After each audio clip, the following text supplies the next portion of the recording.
Assalamualaikum warahmatullahi wabarakatuh. Kali ini kita akan demo panci nih. Ya, karena saking bingung, ada panci yang bisa dipakai buat kompor induksi, ada yang enggak. Nah, kata yang di Google, ciri-ciri kompor induksi itu katanya yang bisa nempel magnet, yang baja, stainless dan sebagainya. Ini kayak ini. Kalau ini jelas bisa ya. Ini bisa. Nah, yang jadi masalah ini kompor yang lagi ini apa ya? Menanak air. Ini mau bikin air jadi jam 9, jam 10. Oh, udah over voltage, udah 60 volt. Jadi harus kita manfaatkan produksi dari 900 watt. Nah, ini si pancinya ini nggak nempel nih tuh. Ini kompor induksi sesuai dengan teori yang kemarin dibahas, bahwa bedanya kalau kompor induksi itu menginduksi peralatan maksatnya, bukan memindahkan panas. Jadi kompor ini nggak panas nih kalau kita sentuh, beda dengan kompor listrik yang konvensional. Nah, jadi tidak semua panci itu harus nempel magnet baru bisa dipakai buat si kompor induksi. Tapi paling bagus tentu yang magnet nempel seperti ini. Nah, ini nempel. Ini si pasangannya ya. Nah, ini juga nih kompor yang udah nggak ada pegangannya. Ini masih bisa dipakai buat kompor induksi ini. Nah, kalau ini yang khusus, yang wajan induksi yang ada bolong-bolong seperti ini udah jelas, ini nempel. Cuma ini hitam karena dulu dipakai ke kompor gas ya, jadi hitam, salah. Nah, ini jelas, ini daya magnetnya ini lebih kencang ini. Nah, jadi kalau teman-teman mau nyoba beli kompor induksi, peralatan masaknya kalau mau yang khusus pakai wajan induksi, atau kayak ini yang biasa kita pakai buat camping, ini juga bisa. Kita tes ya, dia nempel apa enggak. Nah, ini nempel magnet. Nah, yang buat peralatan camping yang 20 ribuan kalau nggak salah gitu gini, ini bisa buat sekedar nyalain kopi.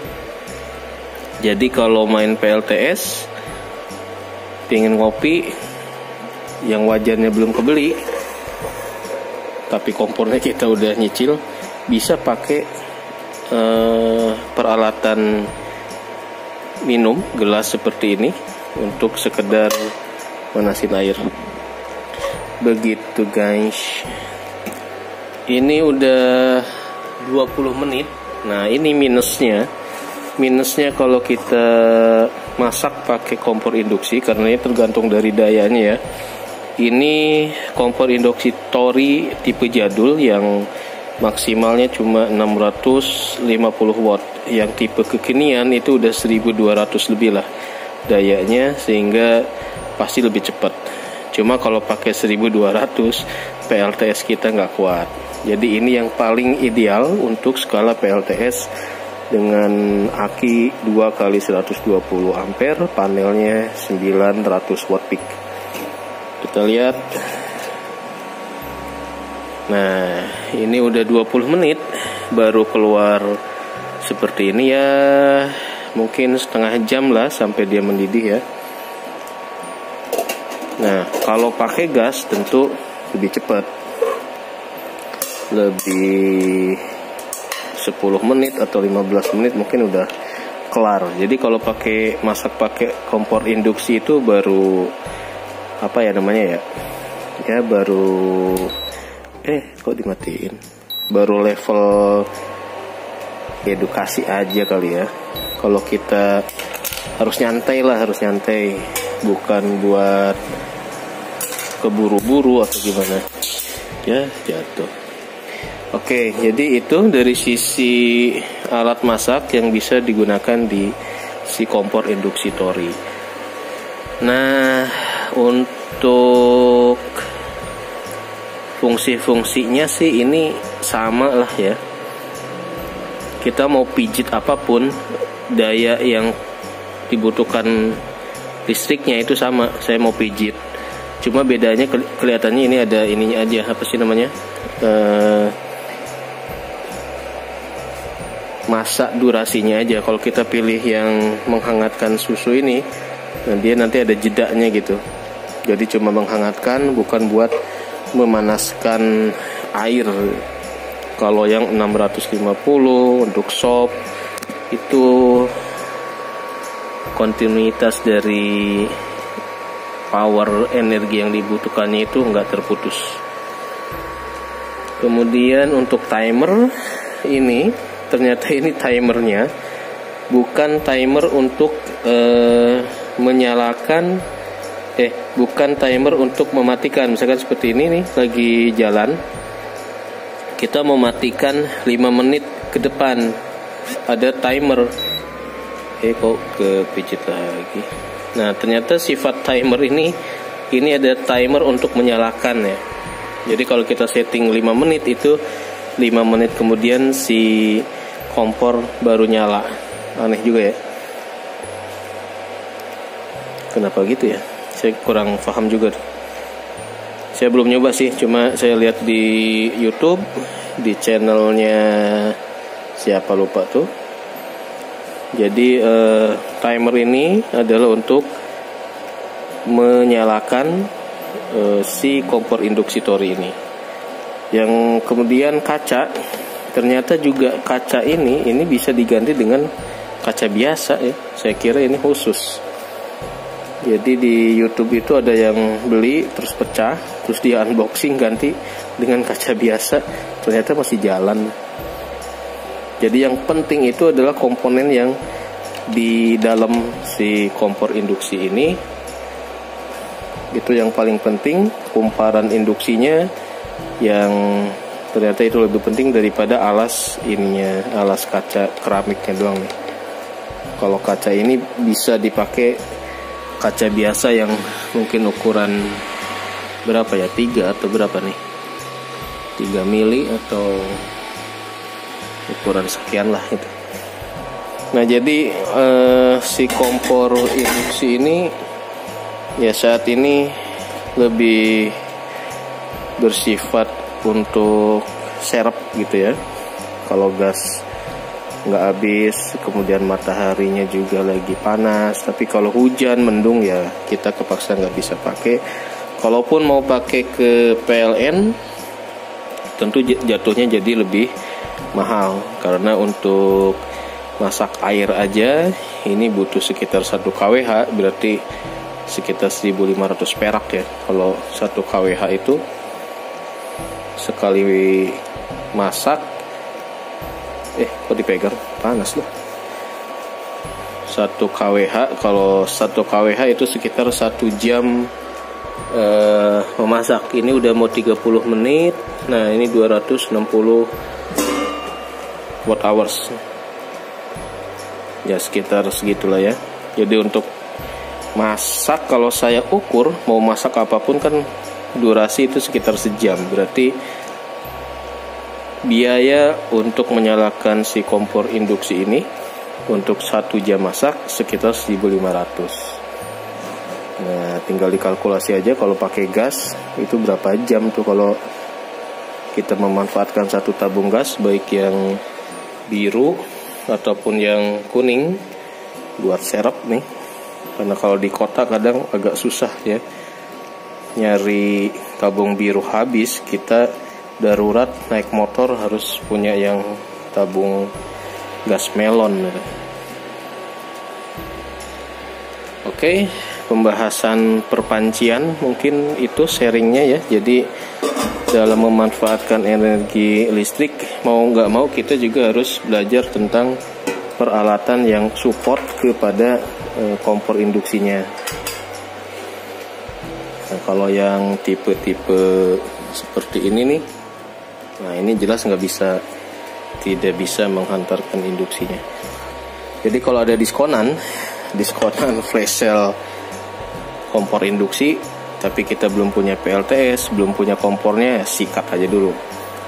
Ya, ini kalau beli bisa kena maksim nih 150 atau 200 lah itu. Lumayan juga.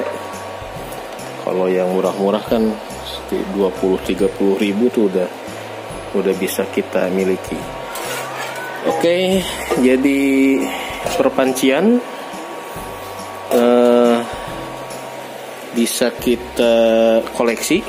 Nanti buat ngukus garang asem, bikin rendang, nanti ditentukan oleh ukuran si panci.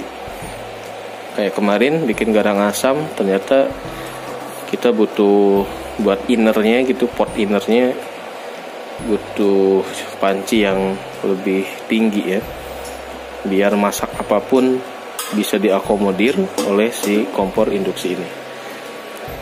Oke, demikian ulasan tentang perpancian yang mungkin bisa dihadiahkan buat istri tercinta. Panas. Pakai itu dong, pakai apa sih? Bukan pegangan itu. Itu buat bikin apa ya? Bikin air kan. Lama ya.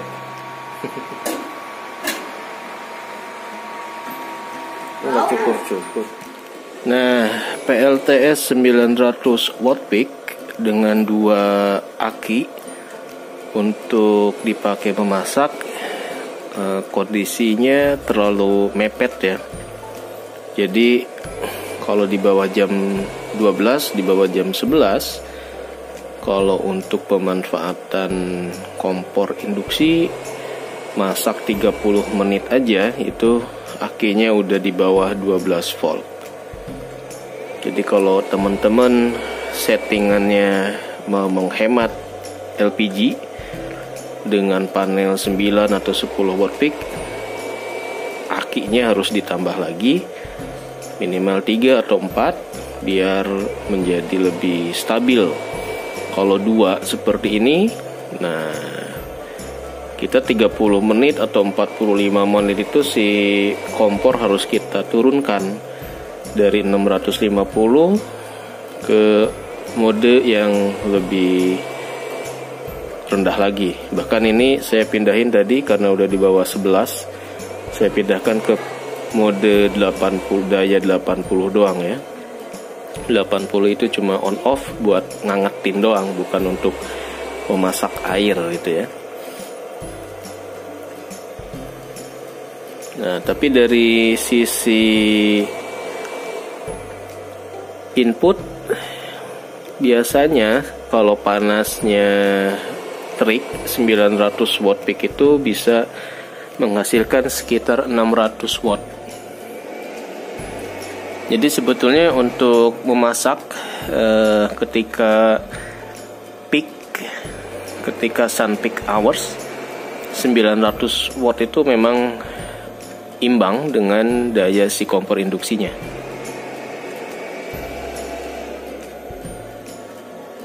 ...500 sampai 600 watt. Ini jam 11 kurang.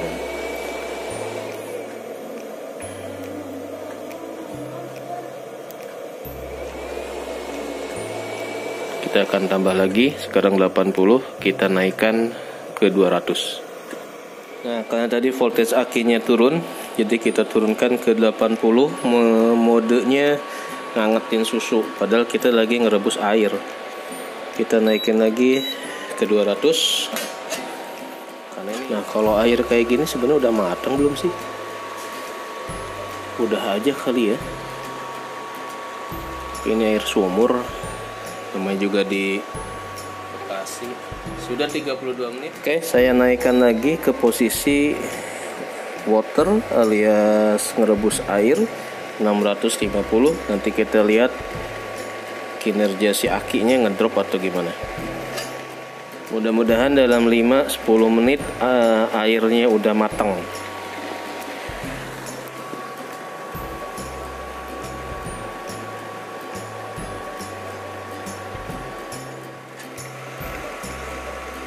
Jadi perlu 300 sampai 400 watt hours untuk merebus air sepanci gini. Ini buat satu hari sekeluarga. Nah, setelah kita naikkan ke 650 mode merebus air, si aki turun lagi nih ke 12 ya. Jadi aki balancernya bekerja keras menyeimbangin. Nah, untuk aki yang di seri juga ini katanya ada salah satu aki mungkin yang kena beban kerjanya lebih berat. Cuma saya nggak tahu yang kutub merah atau hitam. Jadi kenapa si aki itu harus dirotasi biar ya lokomotifnya ini gantian lah gitu ya. Ini kelihatannya yang lebih parah si aki yang ini, yang lebih cepat ngedrop ya. Atau memang kondisi akinya juga yang ini lebih udah mau setahun soalnya. Nah, udah mulai dekat 11, padahal input dari panel masih di atas 500 watt.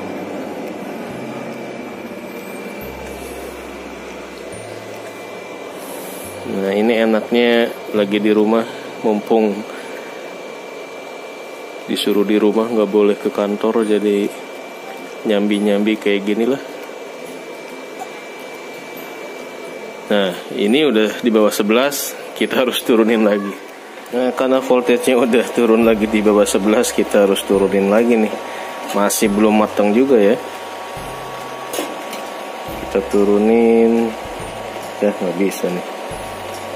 Kita harus mijit salah satu menu dulu, baru bisa diturunin. Kita coba 200 aja nih. Sebenarnya udah kali ini ya. Sampai 10 menit ke depan dah. 36 menit bro. Oke, 48 menit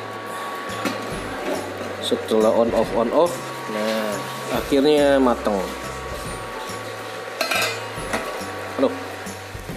Jadi ngerebus air sepanci, ini berapa liter ya? Sepanci agak gedean itu 40 menit dengan kondisi pas-pasan. Oke, akhirnya mendidih nih air 50 menit.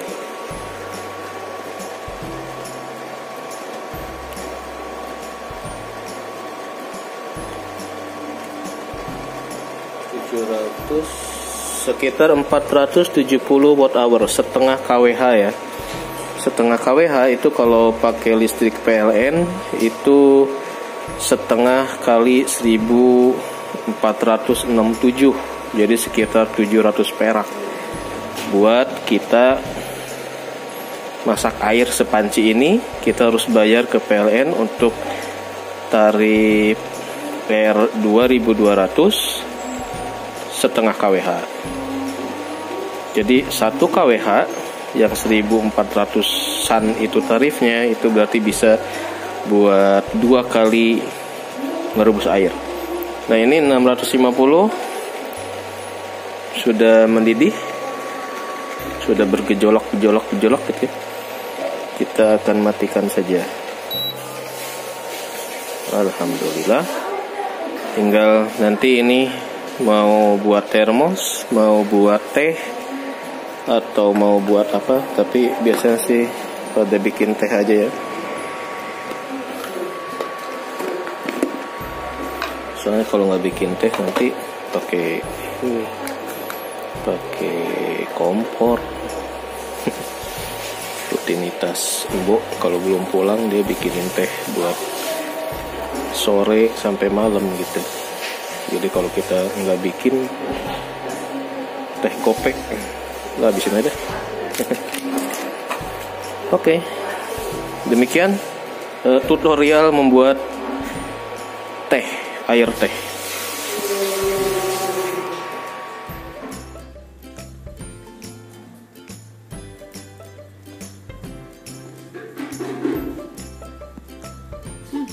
Enak bau tehnya.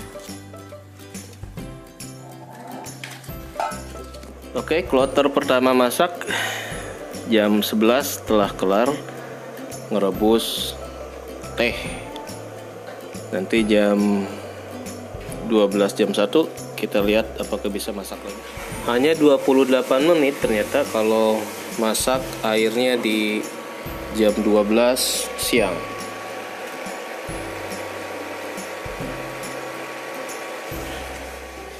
Masak teh udah, masak nasi udah, kopi maker udah, nyuci udah, nyetrika udah.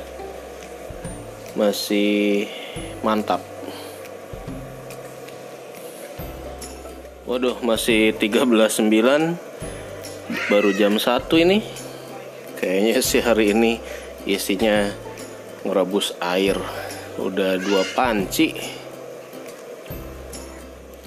Baiklah, kita rebus yang ketiga karena ini udah 14 volt lagi. Voltage 50, ampere masih 5 dan 8. Oke, sekarang panci yang ketiga nih. Yang pertama tadi bikin air teh, panci gede udah. Kemudian panci yang kedua buat stok air putih. Nah, yang ketiga kita ngerebus lagi. Panci yang ketiga tadi 29 menit, satu panci menghabiskan 295 watt hours. Sekarang kita reset pakai tusuk sate. Oke. Kita ucapkan bismillah.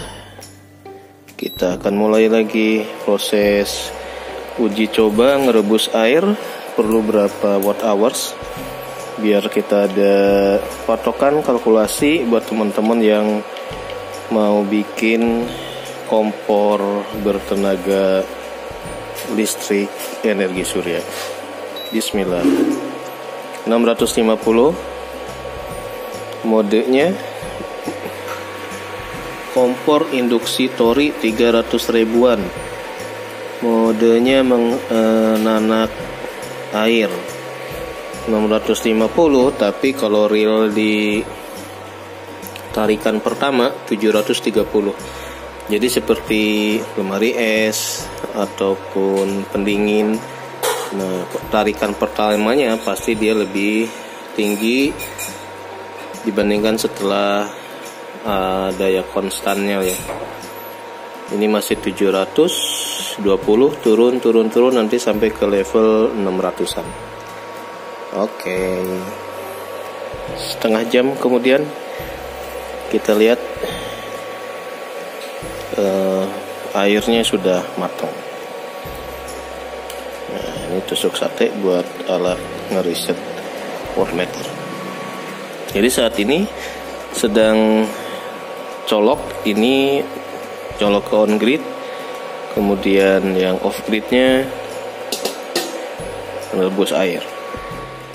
Nah, ini bedanya nyalain kompor induksi di jam 12 ke atas sampai jam 2 dengan jam 10 sampai jam 12.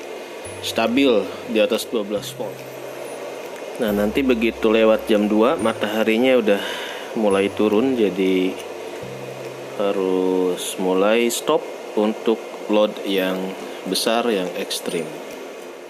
Oke, 26 menit 270 watt hours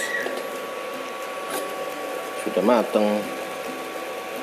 Harus ke 4 panci dalam sehari masaknya.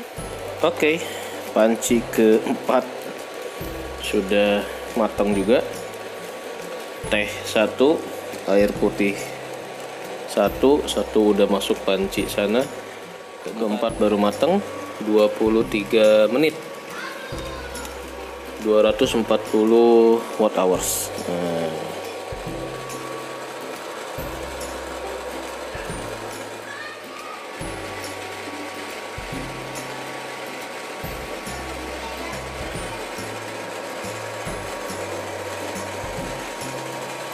Kita nyalain lagi kopi maker. Hari ini produksi 3,2 kWh. Wih, mantap.